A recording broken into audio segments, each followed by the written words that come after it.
Hello and welcome to SPMIS Academy. Today we'll analyze important newspaper articles of 13th May 2024. Please note you can download the PDF version of today's newspaper analysis by clicking the link given in the comment section. This is the list of the topics that we'll be covering from today's newspaper. First article is about auroras. This topic is important from our syllabus GS paper 1 important geophysical phenomena topic point of view. मतलब basically GS paper 1 geography perspective से ये topic important है। सबसे पहले समझते हैं auroras होते क्या है। देखिए, कभी कभार क्या होता है कि हाइयर लैटिट्यूड रीजन में both in northern as well as southern hemisphere यानी कि पोलर रीजन में खासकर कभी कभार रात के टाइम में ऐसे स्काई जो है एकाएक से ग्रीन और ब्लू कलर से लाइट करने लगता है। Sudden lightning in the sky in upper latitude in both southern as well as northern hemisphere. इस फिनोमिना को कहा जाता है auroras, display of light in the sky at higher latitude near the Arctic in the north and Antarctic in the south। और इस light phenomena को northern reason में कहा जाता है ऑरोरा बोरियोलिस और सदर्न हेमिस्फीयर में से कहा जाता है ऑरोरा ऑस्ट्रेलिस। और इनके पीछे का कारण क्या है, क्यों ये ऑरोरास बनते हैं, क्यों ये aurora borealis and aurora australis बनते हैं, उसको भी जरा समझते हैं। देखिए, सन से निकलते हैं सोलर फ्लेयर्स फ्रॉम द कोरोना, जहाँ से जो मेन जो उसका आप कह सकते हैं हॉट रीजन है वहां से निकलते हैं solar flares. Solar flares are basically charged particles coming और getting emitted from the sun surface. तो उनको सोलर फ्लेयर्स और स्लोअर सोलर विंड्स कहते हैं। चार्ज्ड पार्टिकल्स जो फास्ट पेस से सोलर सरफेस से इमिट होते हैं लगातार और अर्थ या बाकी सारे प्लैनेट्स के तरफ बढ़ते हैं। इन चार्ज पार्टिकल्स के फ्लो को सोलर विंड्स भी कह देते हैं और सन सरफेस के पास इनको कहा जाता है सोलर फ्लेयर्स, सोलर की लपटें हिंदी में कहा जाए तो। And the fast movement of this charge particles towards different planets is known as solar winds. अब ये जो चार्ज पार्टिकल्स हैं इसमें इलेक्ट्रॉन्स या फिर अदर पॉजिटिव चार्ज पार्टिकल्स वो सन सरफेस से लगातार अर्थ की तरफ भी आते हैं और बाकी सारे प्लैनेट्स की तरफ भी जाते हैं। अब अर्थ की तरफ जब ये आते हैं ये चार्ज पार्टिकल्स, तो अर्थ के अराउंड तो आपको पता है कि मैग्नेटिक फील्ड है, because earth interior is like large iron solenoid, large iron body जैसा है अर्थ का इंटीरियर। उस कारण से अर्थ के अराउंड मैग्नेटिक फील्ड बनता है। अब ये मैग्नेटिक फील्ड अर्थ के लिए एक डिफेंस लेयर का काम करती है अगेंस्ट दी सोलर विंड्स। ये सोलर विंड्स चार्ज पार्टिकल्स आती तो हैं बट ये बिल्कुल अर्थ सरफेस को हिट नहीं कर पाती। अगर ये मैग्नेटिक फील्ड नहीं होते तो this charge particles would directly hit the earth surface and that would make difficult for any life to survive on the earth. तो इस तरीके से आप कह सकते हैं कि मैग्नेटिक फील्ड का एक इंपॉर्टेंट रोल है in helping survival of life on the earth surface. अब ये सोलर विंड्स आती हैं, मैग्नेटिक फील्ड्स उनके अगेंस्ट एक डिफेंसिव लेयर का काम करती हैं और ये solar winds because of this magnetic fields यहाँ से फिर वो along the magnetic fields move करने लगते हैं towards the polar areas. So these charge particles हैं, तो आखिर ये solar winds charge particles he moving at A fast pace and hitting the magnetic field of the earth. These charged particles encounter the earth magnetic field and then they start traveling along the field lines। ये इस तरीके से along the field lines travel करने लगते हैं and they move along the field lines and they reach the pole areas। Polar area में चूंकि magnetic field earth का काफी डेंस होता है, क्योंकि सारे मैग्नेटिक फील्ड्स तो यहीं से निकल रहे हैं ना, तो पोलर एरिया में अर्थ का मैग्नेटिक फील्ड काफी डेंस होता है, इसलिए यहाँ पे सारे के सारे चार्ज पार्टिकल्स आकर के इकट्ठा हो जाते हैं। Because of the strong magnetic field in the polar area charge particles get accumulated here. अब ये जो चार्ज पार्टिकल्स यहाँ पे इकट्ठा होते हैं, ये चार्ज पार्टिकल्स आसपास के एयर को, खासकर ऑक्सीजन और नाइट्रोजन को एनर्जी ट्रांसफर करते हैं और इस कारण से ऑक्सीजन और नाइट्रोजन के जो इलेक्ट्रॉन्स हैं they move in the higher state of orbit. तो मैं जानता हूँ चीज़ें टेक्निकल हो रही हैं, जो नॉन साइंस बैकग्राउंड के स्टूडेंट्स हैं, आर्ट्स के स्टूडेंट्स हैं, उनको थोड़ी तकलीफ हो रही होगी। पर एक बार फिर मैं रिवाइज करा दूँ जल्दी से। अर्थ के अराउंड मैग्नेटिक फील्ड है, सन से आने वाली solar winds, these are nothing but charge particles quickly moving towards the earth surface. These solar wind made up of charged particles, they get deflected because of the earth's magnetic field, and then they start moving along this earth magnetic field, and then they get accumulated near the polar region, because in the polar region only the magnetic fields have highest density. और यहाँ पे जो charge particles इकट्ठा हो जाते हैं, खासकर electrons, they start colliding with the air, specially air के जो पार्टिकल्स हैं उसमें ऑक्सीजन एंड नाइट्रोजन, और ऑक्सीजन और नाइट्रोजन के अंदर जो इलेक्ट्रॉन्स होते हैं उसको ये एनर्जी प्रोवाइड करते हैं। और इलेक्ट्रॉन्स जो आउटर ऑर्बिट के इलेक्ट्रॉन्स हैं, after absorbing this energy they move to the higher orbital. देखिए, जैसे बाहर से एनर्जी आई, एनर्जी लेकर के ये हाइयर ऑर्बिटल में चला गया, ठीक है, और फिर ये कुछ दिनों बाद एनर्जी इमिट करके ये अपने लोअर स्टेबल ऑर्बिट में आएगा। तो ये होता है किसी भी एटम के अंदर। जैसे मान लीजिए कि ये एक न्यूक्लियस है, उसके अराउंड एक इलेक्ट्रॉन ऐसे रोटेट कर रहा है। न्यूक्लियस के अंदर आपको पता है प्रोटॉन एंड न्यूट्रॉन होता है, उसके अराउंड ऐसे इलेक्ट्रॉन रोटेट कर रहा है। अब इस इलेक्ट्रॉन को आप एनर्जी दोगे बाहर से, तो ये इलेक्ट्रॉन वो एनर्जी लेकर के हाइयर ऑर्बिटल स्टेट में चला जाता है। बट इस ऑर्बिटल स्टेट में वो ज़्यादा टाइम तक स्टेबल रह नहीं सकता है, क्योंकि इसका मोस्ट स्टेबल स्टेट तो यही वाला ऑर्बिटल स्टेट था। इसलिए ये वापस से इस ऑर्बिटल स्टेट से रिटर्न होकर के आता है in this stable orbital state, जहाँ पे ये पहले था, और उस प्रोसेस में इट रिलीजेस एनर्जी। तो ये जो फिगर है ये आपको सारी चीज़ें बता रहा होगा। ये जो अपर वाला सर्कल देख रहे हैं, आउटर सर्कल, ये इसका एक्साइटेड ऑर्बिटल स्टेट है। यहाँ पे ये मूव करता है व्हेन इट एब्जॉर्ब्स एनर्जी, और फिर यहाँ से वो नीचे वाले सर्कल में वापस से आ जाता है ऑर्बिट में, and in that process it emits energy. तो यही हो रहा है यहाँ पे पोलर एरियाज में। इलेक्ट्रॉन्स इकट्ठा हो गए जो सोलर विंड के साथ आ रहे हैं इस पोलर एरिया में, और ये इलेक्ट्रॉन्स क्या करते हैं कि ऑक्सीजन और नाइट्रोजन जो गैसेज हैं उनके इलेक्ट्रॉन्स जो हाई उनके ऑर्बिट में रोटेट कर रहे हैं उनके इलेक्ट्रॉन्स, उनको एनर्जी देते हैं। और वो एनर्जी लेकर के the electrons of the oxygen and nitrogen they move in the excited state. तो ये जो आउटर ऑर्बिट है, this is the excited state. तो सोलर फ्लेयर से आने वाले जो चार्ज पार्टिकल्स हैं उनसे एनर्जी लेकर के ये मूव कर गया इन द हायर स्टेट, वहां से वापस से एनर्जी इमिट करके आ गया इन द लोअर स्टेट। इस तरीके से लगातार ये इन चार्ज पार्टिकल्स एनर्जी लेता है, और वापस से वो एनर्जी इमिट कर देता है in the form of light. और नाइट्रोजन गैसेस जो हैं, नाइट्रोजन के गैसेस जब वो एनर्जी रिलीज करते हैं, तो वो एनर्जी रिलीज करते हैं in the form of blue light, इस तरीके का। और ऑक्सीजन जो है वो एनर्जी लेकर के वापस से जब रिलीज करता है एनर्जी, तो it releases energy in the form of greenish yellowish light, इस तरीके का। और ये फिनोमिना जब नदर्न हेमिस्फीयर में होता है, तो इसके कारण जो लाइट दिखती है उसको कहा जाता है ऑरोरा बोरियोलिस। यही जब सदर्न हेमिस्फीयर में होता है, तो इस कारण से जो लाइट दिखती है उसको कहा जाता है ऑरोरा ऑस्ट्रेलिस, इस तरीके से। करंट न्यूज यही था कि लद्दाख एरिया में ऑरोरा बोरियोलिस देखने को मिला हाल फिलहाल में। इसको कभी कभार नदर्न लाइट्स भी कह देते हैं, क्योंकि ऑरोरा बोरियोलिस कहाँ दिखता है? नदर्न हेमिस्फीयर में। नदर्न हेमिस्फीयर में ऑरोरा बोरियोलिस के अलावा आप देखो सदर्न हेमिस्फीयर में ऑरोरा ऑस्ट्रेलिस भी दिखा है हाल फिलहाल में, जिसको सदर्न लाइट्स भी कहते हैं। तो ऑरोरा बोरियोलिस नदर्न लाइट्स जिसको कहते हैं, वो हमारे देश में लद्दाख के अलावा दुनिया के बाकी देशों में भी नदर्न हेमिस्फीयर में, जैसे यूएस यूके में दिखा है। सिमिलरली सदर्न लाइट्स या ऑरोरा ऑस्ट्रेलिस न्यूजीलैंड ऑस्ट्रेलिया में देखने को मिला है।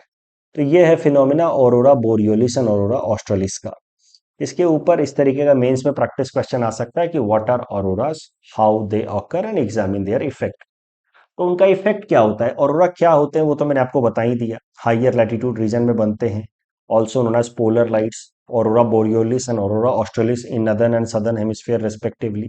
ज्योग्राफी के सवालों में डायग्राम बनाना मस्ट होता है, जितना डायग्राम हो सके उतना बनाइए। इफेक्ट क्या होता है ऑरोरास का? तो पावर जनरेशन में हेल्पफुल हो सकते हैं ऑरोरास, टूरिज्म को प्रमोट करते हैं, they have magical to watch, it is said that they have therapeutic effect on human psychology, उनको देख करके इंसानों का साइकोलॉजिकल पॉजिटिव इफेक्ट आता है, ये सब पॉजिटिव इम्पैक्ट है। लेकिन कुछ नेगेटिव इम्पैक्ट भी ऑरोरास के, जैसे वहां से जो रेडिएशन आते हैं, radiation from the aurora can impact plant and animal life in negative manner also, GPS signal को डिस्टर्ब कर सकते हैं, पावर लाइंस को डिसरप्ट कर सकते हैं, power backup systems like batteries को डिस्टर्ब कर सकते हैं, स्पेस स्टेशन एंड सैटेलाइट्स को निगेटिवली इम्पैक्ट कर सकते हैं। तो ये सब कुछ नेगेटिव इम्पैक्ट हैं ऑरोरास के। ऑरोरास के बेसिस पे एंड ये जो सोलर फ्लेयर्स हैं, सोलर विंड्स, इनके बेसिस पे ये दो प्रैक्टिस क्वेश्चन हमने आपको दे रखे हैं। Please attempt this questions and submit the answer in the comment section. The next article is about national technology day. ये जो टॉपिक है काफ़ी अच्छा है, इसको एस्से राइटिंग में आप इसका इस्तेमाल कर सकते हैं, यहाँ से जो इन्फॉर्मेशन आपको मिलेगा, GS paper 3 science and technology में इस्तेमाल कर सकते हैं, GS paper 4 ethics and integrity में भी हेल्पफुल रहेगा। नेशनल टेक्नोलॉजी डे, देखिए हाल फिलहाल में अभी आपको पता है 11 मई बीता है, 11 मई को हमारे देश में हम लोग सेलिब्रेट करते हैं national technology day in order to celebrate the achievements and contributions of engineers as well as scientists. तो former prime minister Atal Bihari Vajpayee ji ने ये नेशनल टेक्नोलॉजी डे के सेलिब्रेशन की शुरुआत कराई थी ऑन 11th में। तो क्या है सिग्निफिकेंस 11th में का, वो भी समझते हैं। देखिए 11th मई को ही 1998 में पोखरण न्यूक्लियर टेस्ट हुआ था, जिसको हम लोग कहते हैं ऑपरेशन शक्ति, जिसके बाद भारत ने अपने आप को एक न्यूक्लियर वेपन स्टेट की तरह डिक्लेयर किया था कि we are a nuclear weapon state. तो भारत के अंदर न्यूक्लियर प्रोग्राम की थोड़ी सी हिस्ट्री देख लेते हैं कि क्या क्या चीजें हुई। तो देखिए राइट आफ्टर इंडिपेंडेंस, आज़ादी के बाद हमने एक पॉलिसी अडॉप्ट की कि न्यूक्लियर टेक्नोलॉजी का इस्तेमाल हम सिर्फ और सिर्फ सिविलियन पर्पसेस के लिए करेंगे, मतलब इलेक्ट्रिसिटी वगैरह पावर जनरेशन के लिए करेंगे, उसका इस्तेमाल हम लोग वेपन बनाने के लिए नहीं करेंगे। लेकिन फिर 1962 वॉर हो गया चाइना के साथ, और 1966 में चाइना ने खुद के न्यूक्लियर वेपन्स डेवलप कर लिए। तो इस कारण से it became imperative for India, kind of compulsion for India to develop its own nuclear weapon. 1974 में फिर भारत ने एक ऑपरेशन किया, ऑपरेशन स्माइलिंग बुद्धा, जिसमें हमने operation smiling Buddha Pokhran area में ही किया, राजस्थान के। और उसके बाद भारत ने डिक्लेयर किया कि हमारे पास न्यूक्लियर एक्सप्लोजन टेक्नोलॉजी आ गई है, बट ये वही टेक्नोलॉजी है जिसकी मदद से हम लोग सिर्फ सिविलियन पर्पसेस में इनका इस्तेमाल कर पाएंगे। मतलब ऑपरेशन स्माइलिंग बुद्धा की मदद से हम लोग जो टेक्नोलॉजी डेवलप किए हैं उसका इस्तेमाल हम लोग वेपन बनाने में नहीं कर सकते। This was the official statement released from India after operation smiling Buddha conducted in 1974 कि this was a peaceful nuclear explosion and after this we will be able to harness civilian purposes or civilian uses of nuclear energy, but we won't be able to use it for nuclear weapon purpose because हमने ये test उस तरीके से किया ही नहीं है, ये test civilian purpose के लिए था।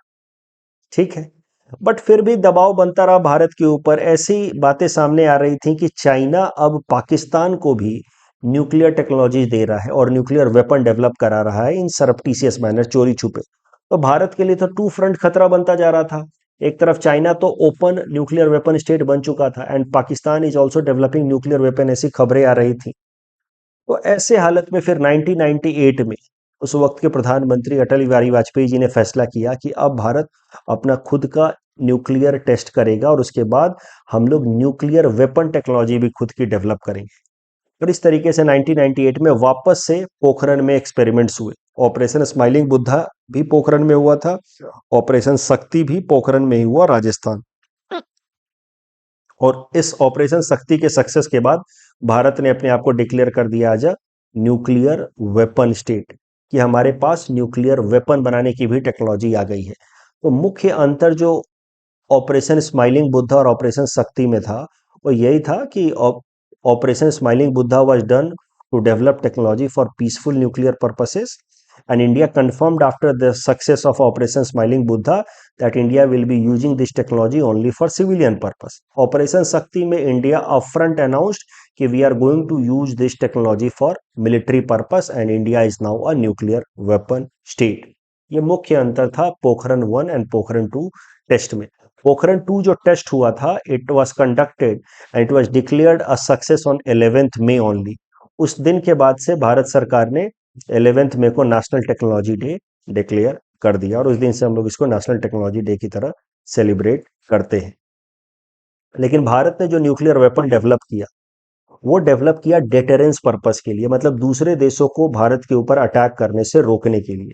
भारत का मकसद ये कभी नहीं था कि हम लोग दूसरे देशों को थ्रेटन करें और उनके ऊपर न्यूक्लियर वेपन का हम इस्तेमाल करें। इसी कारण से right after developing nuclear weapon technology, India adopted its own doctrine, nuclear doctrine.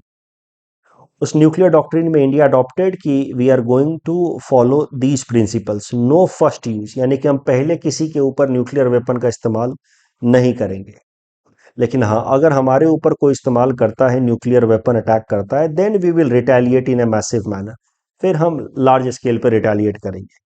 और तीसरा, we will not be using nuclear weapon against a non nuclear state, चाहे जो भी हो जाए।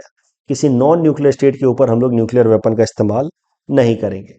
तो भारत के अलावा कुछ और भी देश हैं जिनका नो फर्स्ट यूज पॉलिसी है, जैसे चाइना। बट चाइना का कंडीशनल नो फर्स्ट यूज है कि अगर यूएस ताइवान के मामले को लेकर के आगे बढ़ता है और ताइवान को इंडिपेंडेंट कराने की कोशिश करता है, तो उस केस में चाइना न्यूक्लियर वेपन इस्तेमाल कर सकता है। तो that is condition for taken up by China in its no first use. लेकिन भारत का जो नो फर्स्ट यूज पॉलिसी है, दैट इज अनकंडीशनल।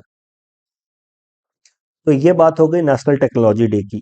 अभी मेंस में आपसे ऐसे प्रश्न पूछे जा सकते हैं कि टेक्नोलॉजी का हमारे जीवन में क्या योगदान है। सीधा सीधा टॉपिक दिया हुआ है हमारे जीएस पेपर 3 में, application of technology in our day to day life.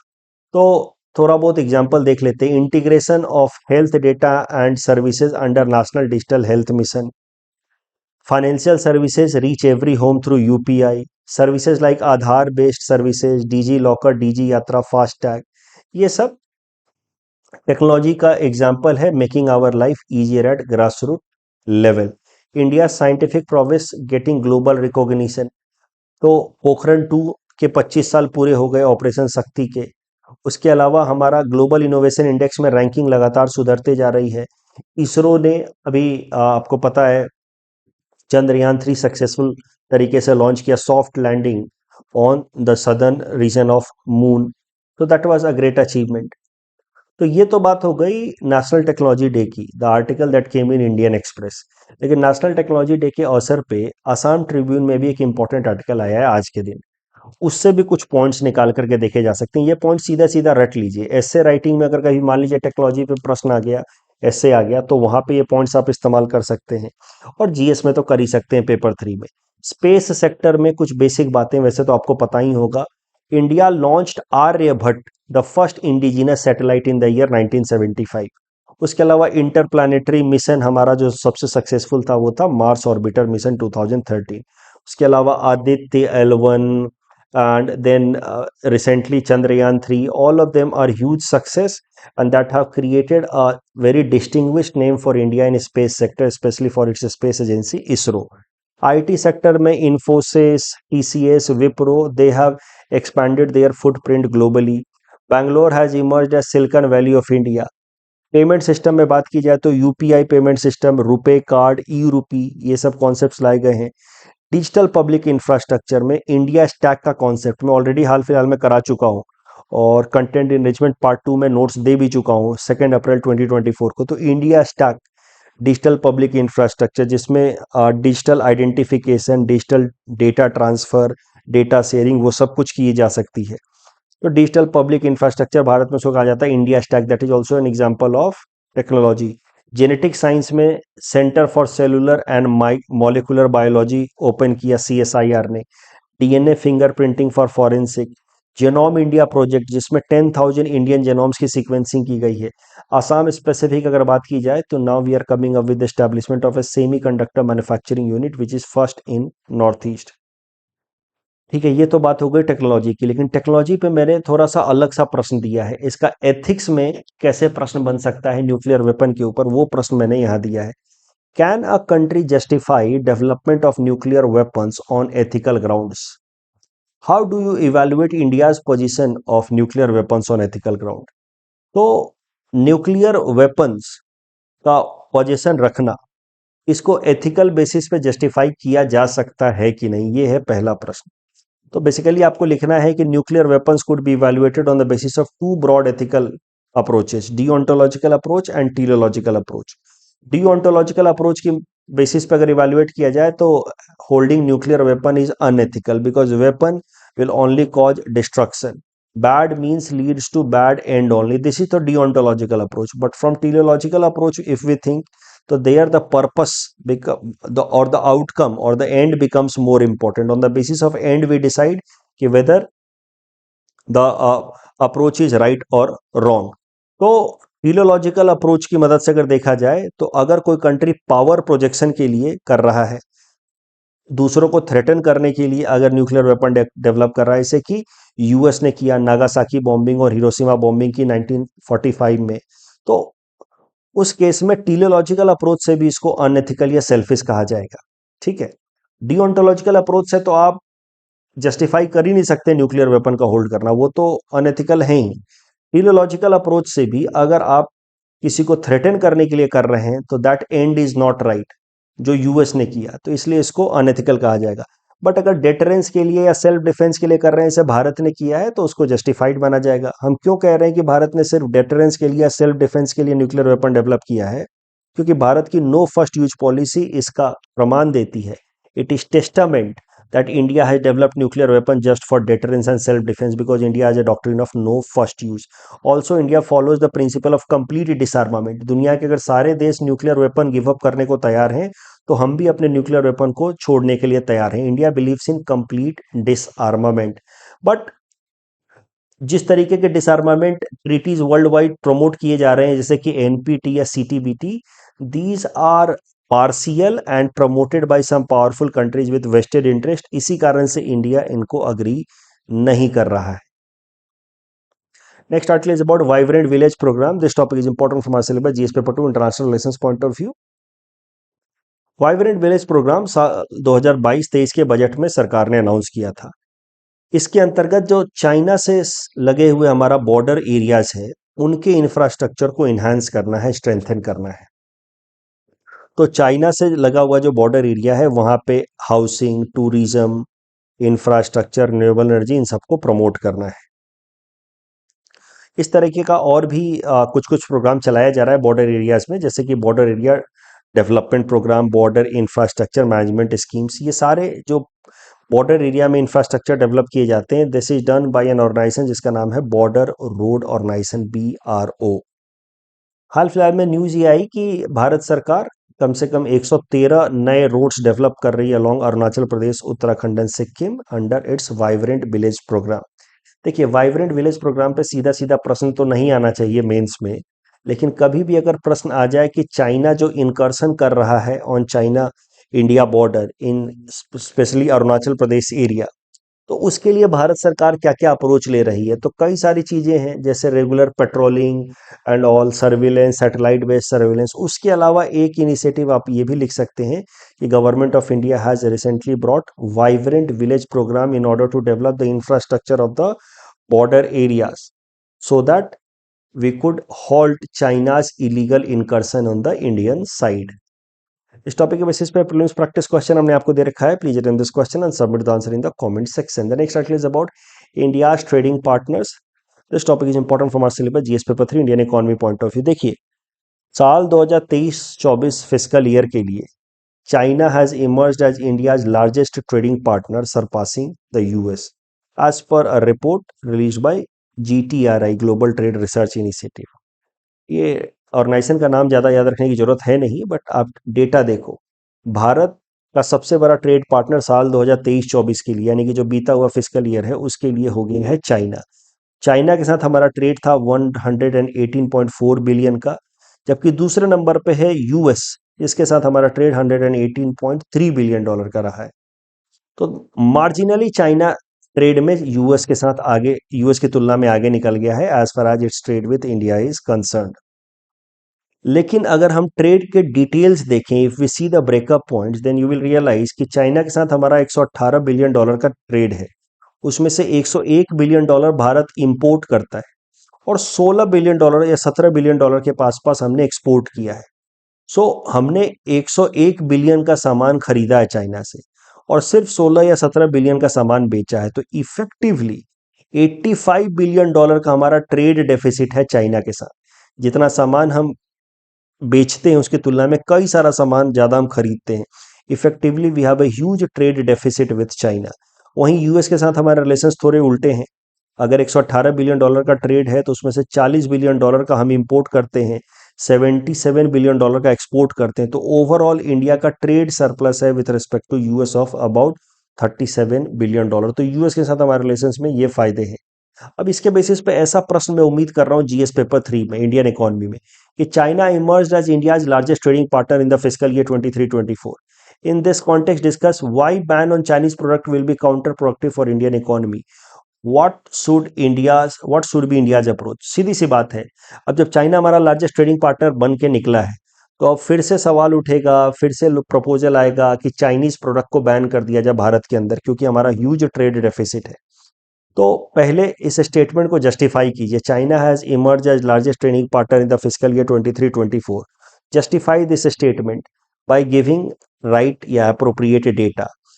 फिर आप बताइए कि ऐसे हालत में there will be demand to ban Chinese product, लेकिन अगर जल्दी जल्दी में हमने चाइनीज प्रोडक्ट्स को बैन किया तो उसके लिए उसका हमारे इकोनॉमी पे ज़्यादा निगेटिव इम्पैक्ट पड़ सकता है।